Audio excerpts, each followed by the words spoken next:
పిఠాపురంలో తన స్నేహితులతో మల్టీ స్పెషాలిటీ ఆసుపత్రి పెట్టిస్తానన్నారు పవన్ కళ్యాణ్. వచ్చేది జగన్ ప్రభుత్వమే అని ఆయనకు కూడా తెలిసిపోయిందన్నారు పేర్ని నాని. అందుకే తమ ప్రభుత్వంలో అని కాకుండా స్నేహితులతో ఆసుపత్రి కట్టిస్తానని చెప్తున్నారని కౌంటర్ ఇచ్చారు ఆయన. ముఖ్యంగా హాస్పిటల్ సరిగ్గా లేదు, ప్రసూతి కేంద్రం సరిగ్గా లేదు. అది నేను ముందుగా రాగానే మేము చేయగలిగేది ముందు ఆసుపత్రుల్ని బాగు చేస్తాం. అంటే ఎక్కువసారి మల్టీ స్పెషాలిటీ హాస్పిటల్ తీసుకొచ్చేలాగా నేను అవసరమైతే నా స్నేహితులు నా సన్నిహితులు చాలా మంది డాక్టర్లు ఉన్నారు, వాళ్ళ చేత హాస్పిటల్ ఇక్కడే పెట్టిస్తాం. ప్రభుత్వం పరంగా లేట్ అయినా కానీ ప్రత్యేకించి ఇక్కడ పెట్టిస్తాం. పిఠాపురంలో మిమ్మల్ని గెలిపిస్తే ప్రైవేట్ హాస్పిటల్ కట్టిస్తాను, గవర్నమెంట్ హాస్పిటల్ అనే జోలికి మాట్లాడకుండా నా స్నేహితుల ద్వారా ప్రైవేట్ హాస్పిటల్ కట్టిస్తున్నానంటే దాని అర్థం ఏంటి? జగన్మోహన్ రెడ్డి ప్రభుత్వాన్ని నేను ముగ్గురిని కలిసినా కూడా ఆపలేకపోతున్నాం. వచ్చేది జగన్ ప్రభుత్వమే కాబట్టి నన్ను ఎట్టగొట్ట ఏడిసి నన్ను ఎమ్మెల్యే గెలిపిస్తే హాస్పిటల్ పెట్టి నా ఫ్రెండ్స్తో కట్టిస్తాననే మీ మాట అర్థం. ఈ అర్థం తప్పితే వేరే ఏమైనా ఉందా? పిఠాపురంలో తనను గెలిపిస్తే అక్కడే ఇల్లు తీసుకొని ఉంటానన్నారు పవన్ కళ్యాణ్.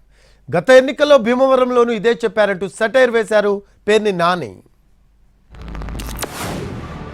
అందరినీ అడుగుతున్నాను, నేను మీకోసం నిలబడతాను, మీ ఆశీర్వాదాలు కావాలి, నన్ను గెలిపించండి.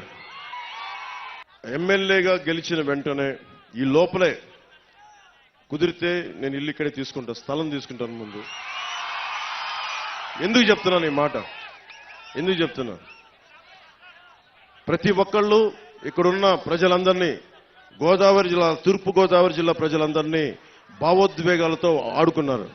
నేను ఆడుకునే వ్యక్తిని కాదు, మీ భావోద్వేగాల్ని గౌరవించే వ్యక్తిని. నేను నిలబడతాను ఇక్కడే.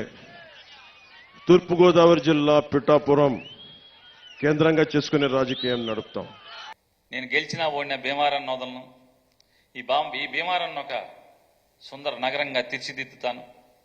సాధారణంగా నేను మాట ఇవ్వను, మాట ఇచ్చానంటే వెనక్కి తగ్గేది లేదు. ఈ భీమవరం మీరు నన్ను ఓడించినా సరే ఇక్కడే ఇల్లు కట్టుకుని నేను ఇక్కడే సెటిల్ అయిపోతాను భీమవరంలో. ఇక నాకు సినిమాలు నాకేం వద్దు.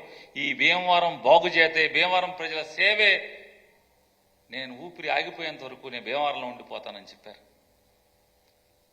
వారు అక్కడ కూడా ఇలాగే నిజాయితీగా మాట్లాడారు. ఇవాళ పిఠాపురంలో కూడా అదే నిజాయితీతో మాట్లాడుతున్నారు.